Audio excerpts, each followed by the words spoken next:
Sacred Yards is a pretty cool idea. It allows the fact that it's an optional and secret level to show off experimental features that otherwise may be scrutinized heavily in the main campaign. It wasn't always supposed to be a secret, but all of its oddities made it into one, as told in an interview about the discovery of the Geek Secret. If you're interested in the Geek Secret, I'll link the article in the description, but it's just a sequence where you can bypass all of the enemies in the level. One such oddity was enemies popping out of destroyed objects. That was used a few times in the campaign, such as the statue in Luxor, however it's used more frequently here. It could be a neat mechanic in another game where you have to be careful with explosive weapons, but in Serious Sam, it doesn't matter that much. Spamming explosives will take care of them, and avoiding enemies doesn't fit Serious Sam unless it's one of Crow Team's specialties. A few oddities that are only found here are tiny enemies such as Pinky, the fact that he's passive, and that you can kill him by stepping on him. Oh my god, you killed Pinky! Tiny arachnoids show up a bit later, and thankfully they are limited to only here. There is also a reverse gravity platform in the same area, which doesn't seem to always work. The reverse gravity stuff could be interesting in having enemies rush at the player from an above platform and at ground level. That way more than just harpies can come from above. It could lead to some interesting level design to transform a linear corridor into something more complex. The mechanic does seem to be more fitting for alien settings, and it was. It was featured in the final chapter of the alpha where Sam is in the Sky City on Sirius before they got cut. Another very important asset that wasn't used outside of this level may have helped jumpstart Serious Sam to be released in the first place.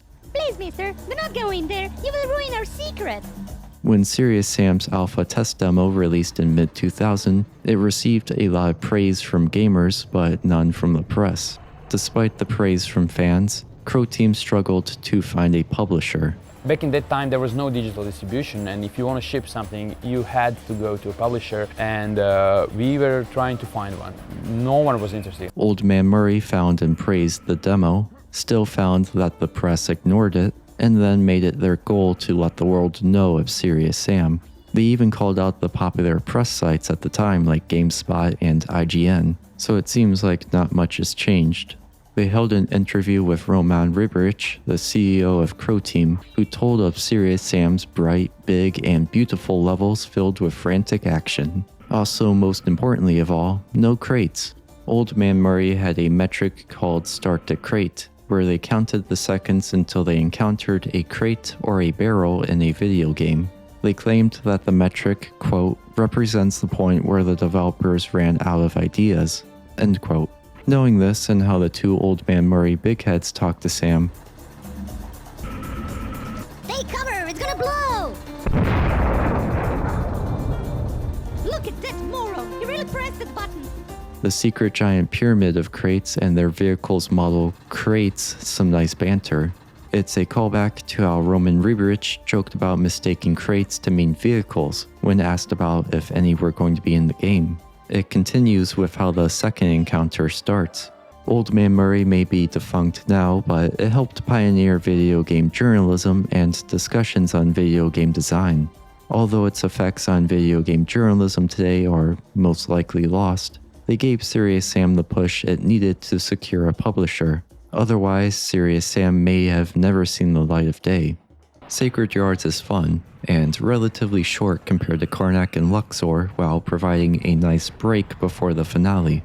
I would like if more games had a secret level to test out mechanics or to show off cut content. The Great Pyramid awaits, and I like the choice of only having an ambient cricket sound for the soundscape, allowing the fight track to shine. It's the only level without a peaceful track, making it extra special. It was a very nice design decision to make the fight track increase in intensity as the fight increases in intensity as well. Forgive me if I'm wrong, I'm not well versed in music terms, but the song itself also has a tone that sounds like it keeps rising, but never reaches a conclusion, which may be a looping shepherd's tone. It's a tone that creates an illusion of a never-ending rise or fall in pitch. Whatever it is, it also reflects the increasing tension. It's yet another soundtrack feature reserved for the finale.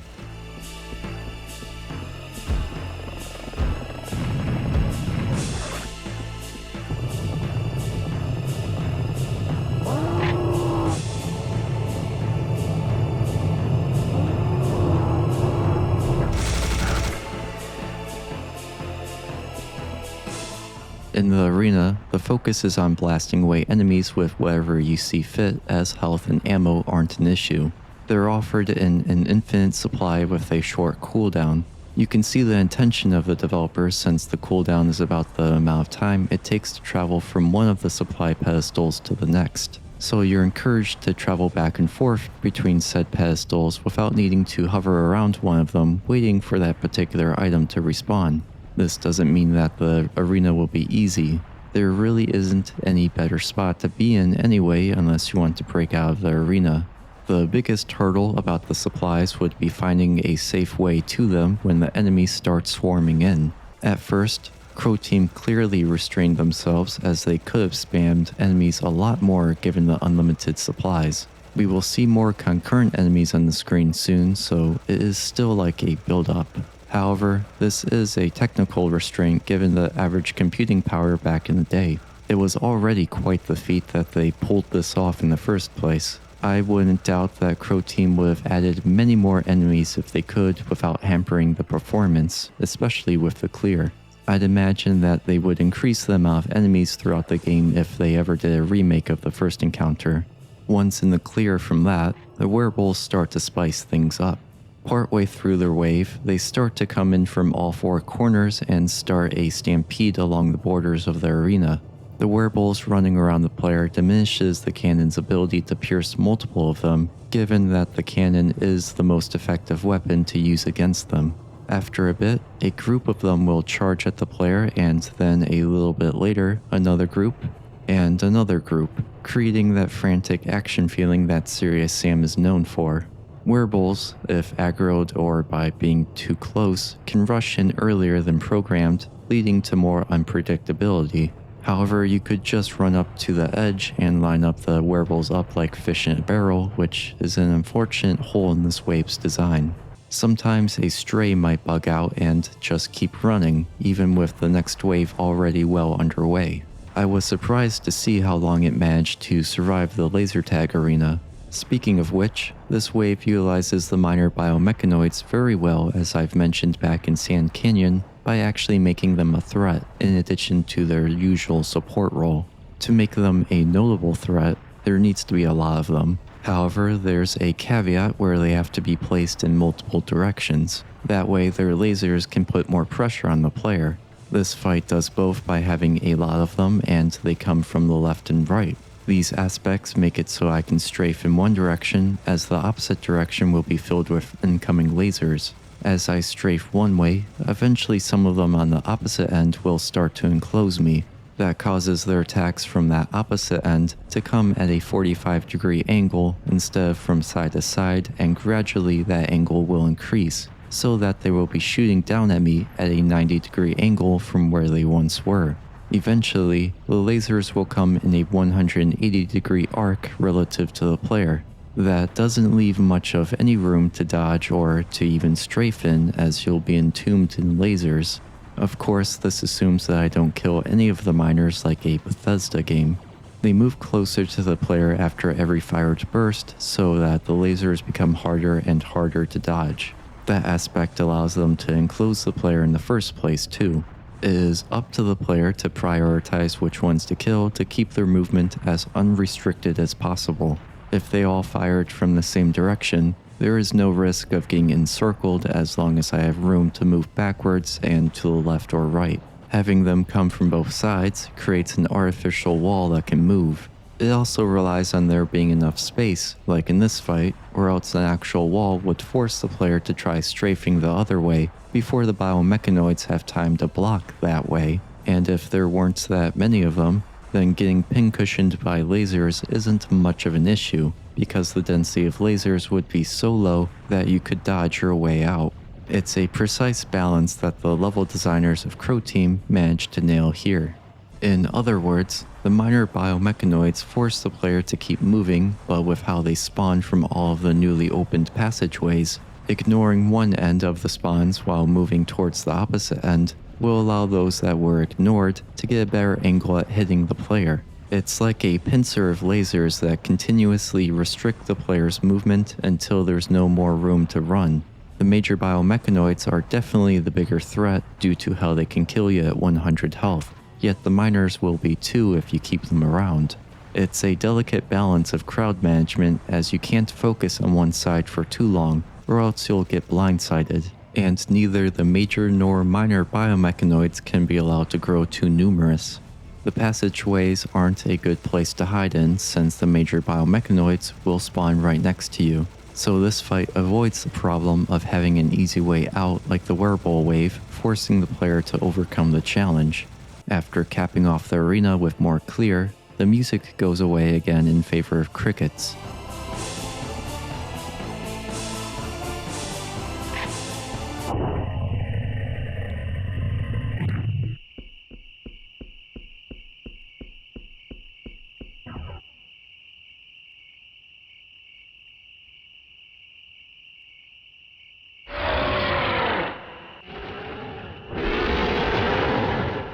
This time it's to let Ugzan III do a little peekaboo and roar.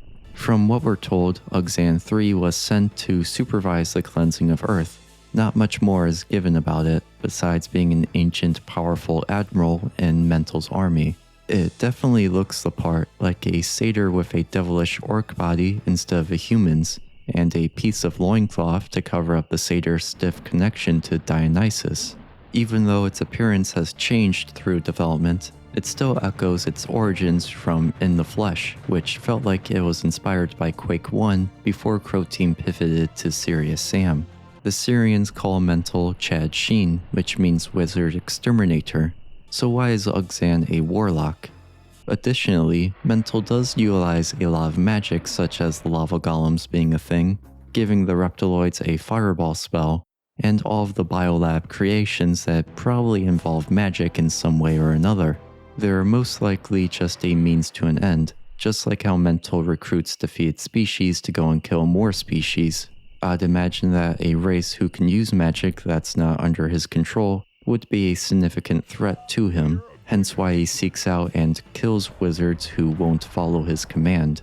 The fight towards the Great Pyramid isn't a complex one, nor is it that difficult thanks to the cannon and relatively sparse amount of enemies. However, none of those things seem to be the point. It's designed more so to allow the player to push forward, but provide enough resistance that could force the player to move backwards towards Ugzan.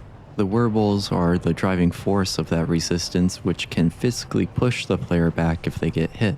Getting too close to Ugzan will result in instant death from it stepping on the player. Pleasurable to some, but not when you're relatively the size of an ant. More savvy players could use the wearables to propel forward. However, the major biomechanoids discourage this practice as getting close to them gives less time to dodge their deadly rockets. Ugzan doesn't move that quickly for it to become that much of an impending threat, so this whole dynamic of this fight isn't as tense as it could be. After a brief holdout at the door of the pyramid, we can finally see the truth behind the origin of the pyramids. It's a nice detail that the sign of Amun-Ra is the sun, since the Syrians were described as arriving from a star that beamed down light on the pyramid. Of course, it does tie back to the Ra part of Amun-Ra. Also, this implies that the sign of Amun-Ra isn't needed to call the spaceship, but to unlock access to it, unless it used some sort of connection like Bluetooth to activate the antenna back in Luxor. Despite that, let's see what we can infer from the screens. The one on the top left seems to be schematics of the Great Pyramid as it shows its entryway and the segmented top so it can open up. I'm not entirely sure what the Ankh could be though. Maybe that was the original key to activate all of this before the Syrians switched to the sign of Amun-Ra. They probably wanted something that ancient Egyptians valued and treasured so that it wouldn't be destroyed.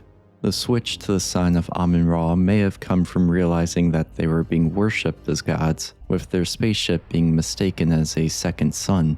That could explain why the sun is connected to a lot of Egyptian deities and how Ra is considered a creator god. That way the key was treasured and related to the Syrians so that one day future humans could piece this together and summon their spaceship. The brain one could either be the Syrians studying the humans so that they can better translate and preserve their technology to future generations of humans, or it could be the anatomy of a Syrian to preserve who they were. The left hemisphere of the brain is highlighted in red, which was theorized in real life to be responsible for logic, analytical thinking, and language processing. This theory has since been proven false, but maybe it persisted here. Luckily for them, there is some evidence that suggests that language functions are still lateralized to the left side of the brain for most of the population. So it's likely that the screen is for studying how humans understand language.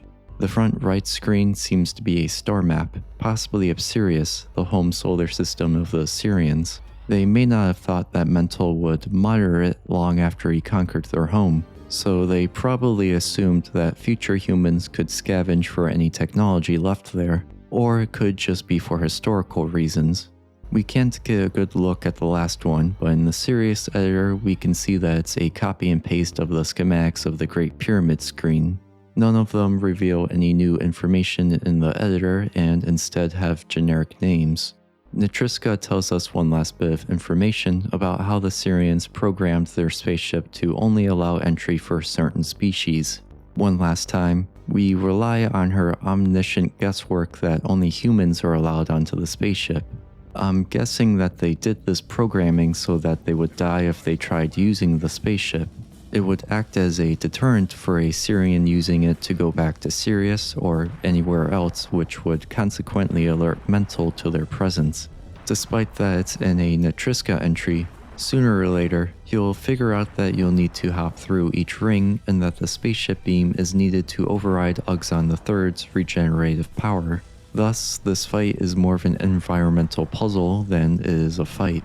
It's not necessarily a bad thing to do, but it's also not the most exciting thing, as it doesn't play to Serious Sam's strengths as a game. Otherwise, it's a simple fight that doesn't take that long if you know what to do. Sam even says my issue with the fight, ironically enough.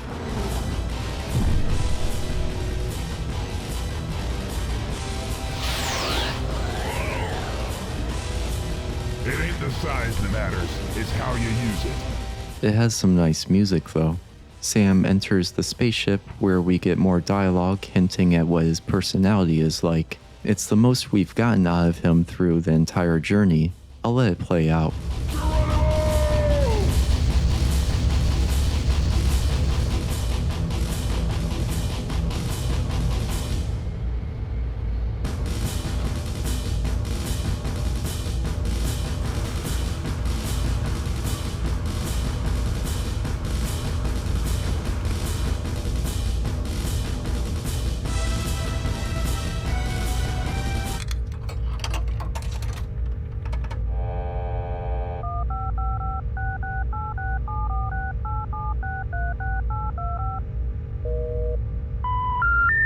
Sorry, it is not necessary to dial a 1 when calling this number. What the? Will you please hang up and try your call again?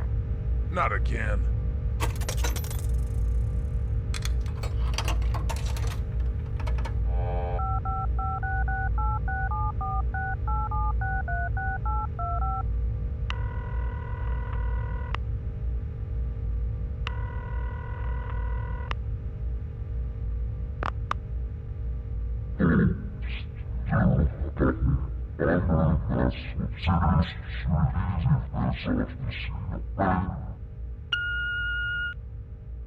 Yeah, this is Serious Sam calling for Mental.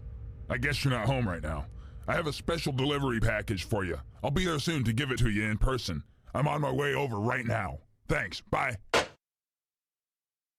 It's time for bed, kids. Cartoons are over. So we see more of the goofy nature of the game, with Sam even outright saying that the cartoon is over. It shows a glimpse as to why the Xbox version had the cartoonish tone that it did. Maybe Crow Team didn't have enough time, money, or the technology to properly set the tone that they wanted in the original release. They also only had a 10-person team, although I think Crow Team didn't initially plan on having Serious Sam be that goofy, and they only planned to have it within Sam's personality. I believe this because of how Serious Sam's name was contested within Crow Team, and how the game evolved from In the Flesh, a grittier and darker idea. Hey, where did the name come from? Actually, it is our CEO's, Serious Sam, and actually I don't know. I was just told how the game will be called. First, when I heard the name, I was thrown, Serious Sam. Are you serious? Really? Are you serious, honestly? But the CEO, Roman, was so into it, he managed to pass this infectious vibe, it's gonna be a good name, it's gonna be a good name. And it ended up one of the most memorable names in the first-person shooter genre, so I guess he was right. You can also see the initial personality of Sam from their original design document, who had a more Duke Nukem-like personality. So the tone and personality of Serious Sam without a doubt shifted around during development and probably didn't settle until close to release. I think the cartoonish aspects came from Crow Team leaning more into the idea as time went on and as a way to market itself on the Xbox. And after the success of the Xbox port, it was only a matter of time until Serious Sam 2. Whether Serious Sam 2 took a step too far in that direction is for another time. I think a lot of the shortcomings of Serious Sam the First Encounter can be attributed to being overly ambitious. They tried to fit an entire series into one game along with not having enough time and money to match what they wanted to accomplish, just like every Eurojank or Slavjank game. So the levels that were finished didn't get enough time for polish for them to realize that maybe they should cut back on the clear. And don't get me started on the story again. I know that Crow Team has acknowledged that there are alternative timelines in this universe, but I would really like them to set the story straight. These games are hard to connect since they all use different origins, so it's left to us to figure out what timeline each event occurs in. Despite its flaws, I do believe that Serious Sam is a great game. Unfortunately, I also believe that Serious Sam isn't a game that many people think about for long. Sure, we all remember about it when the new one starts its marketing campaign, but after that it dies where it lived, in the bargain bin. Take this as an example. In 2001, Serious Sam the First Encounter won GameSpot's PC Game of the Year. To be fair, there wasn't much competition as many of the greatest hits of that year were for consoles. Nonetheless, GameSpot never mentioned Serious Sam in their Remembering 2001, the Biggest Games That Turned 20 This Year article. This isn't to say that GameSpot is a prestigious outlet or something, they're far from it, but it does show what I mean. Serious Sam makes a big wave, then everyone forgets about it. It's a shame because there's a lot to talk about. I found more to love about it ever since doing research for this video. I, probably like many of you watching, never knew how interwoven the levels were with ancient Egyptian history and mythology. I always just took it as just a theme. I never paid much attention to the story too besides the basics, and maybe I should have stayed that way. The story is a complete mess, and the ancient history isn't neatly aligned, but on a surface level, it still gets the job done to get the action moving. It's not a thing that's essential to have written very well in a first-person shooter, but it is noticeable when it's bad. Serious Sam dodges that problem by shoving it into Natriska entries and text dumps on another medium. It has hurt Crow Team in the long run, and I do wish we had a coherent story beyond its surface level. The story is sometimes really well done and researched, and other times it's a pile of spaghetti. If they did one more draft, a lot of the issues would have been caught and fixed. The gameplay helped distract the player away from the discombobulated story too. It is very unique and well done to where there aren't really any other games like it. You might have similar games within the genre, but nothing else captures what they provide. Some might claim, well, they're all just first-person shooter games, how can they all be that different? And to that straw man, I would say that not all vanilla ice cream tastes the same. If they do for you, then I feel sorry for you. I hope that you've enjoyed this analysis and learned something new. I know that a lot of these analysis or retrospective videos tend to just be summaries or a commentated playthrough where they don't add anything to the discussion. So I really hope that I managed to break that mold for you, the viewer. Those videos really irritate me because they just don't say anything. Just because you used Cliff's Notes to pass your English papers doesn't mean that it's a good practice. Some amount of summary is needed to keep things coherent and flowing, but please just say something even if it's just your opinion. Likewise, I hope that I balanced the positivity and negativity aspects of my analysis. For the video's sake, I wanted to give an overall view of what works and what doesn't in the first encounter. I really enjoy Serious Sam. Like with anything else, you love it so much that you notice all of the blemishes and faults that you can really dig deep and critique it. Yet, despite those shortcomings, you also know what makes it special and why you love it. Sometimes that's hard to put into words. It's very easy to just state the negatives and what went wrong.